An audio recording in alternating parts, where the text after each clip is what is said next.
যে খাবারটাকে অনেকেই ঘাস ভাজি বলে মনে করেন, সেই খাবারটা যেন আমাদের কাছে খুবই প্রিয়। অনেক দিন ধরে খাবারটা খাওয়া হয়নি। আজই রান্না করলাম আর রেসিপিটা আপনাদের সাথে অবশ্যই শেয়ার করে নিচ্ছি। তো ভিডিওটা জুড়ে আমার সাথে অবশ্যই থাকেন।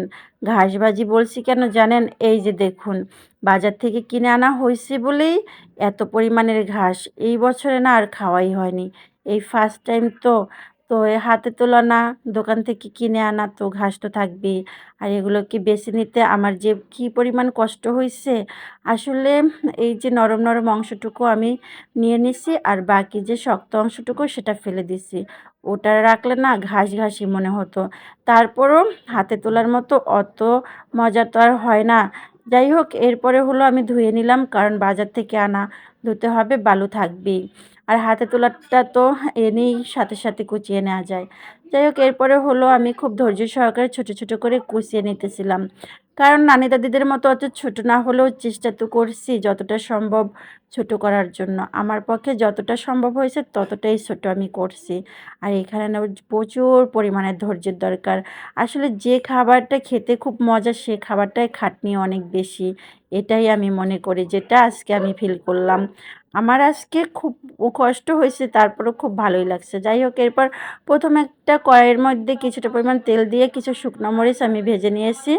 এরপরে পেঁয়াজ কুচি, কাঁচামরিচ কুচি, রসুন কুচি দিয়ে কিছুটা পরিমাণ সময় ভেজে নিব। কারণ হলো বেশি ভাজা যাবে না। বেশি ভাজলে আবার বাদামি বর্ণ হয়ে গেলে না, আবার দেখা যায় সে স্বাদটা অন্য রকমের হয়ে যায়।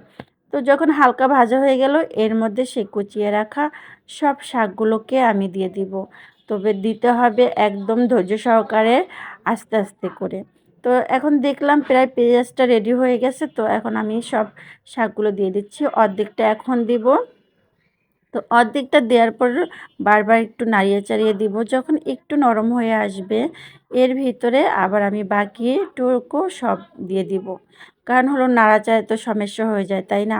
তো বাকিটুকু এখন আমি দিয়ে দিচ্ছি।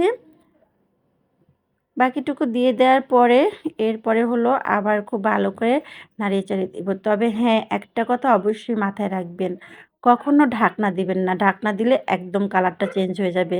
আর সবুজ থাকবে না, কেমন জানি একটা লালচে ভাব চলে আসবে। আর শাকটা যতটা পরিমাণ সবুজ থাকবে, দেখতেও ভালো লাগবে, খেতেও কিন্তু ততটাই সুস্বাদু হবে। রান্না করতে, করতে লবণ দিতে ভুলে গেলাম, তাই একটু লবণটাও দিয়ে দিলাম।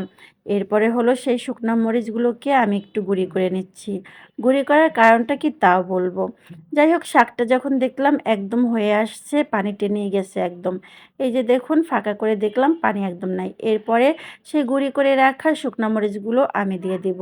আসলে এই যে শুকনো মরিচের দানাগুলো যখন শাকের ভেতরে থাকবে আর ভাতে মাখিয়ে খাবো, দাঁতের নিচে পড়বে, তখন কিন্তু আরও খুব ভালো লাগবে, খুবই টেস্টি লাগবে। তো আমি তো সবসময় এভাবেই কলই শাক রান্না করে খাই। কে, কে এমন করে খেয়েছেন অবশ্যই জানাবেন। আর যারা না খেয়েছেন, আমার রেসিপিটা দেখে অবশ্যই ট্রাই করবেন, শিখে নিবেন। দেখতে খুব লোভনীয়, তাই না?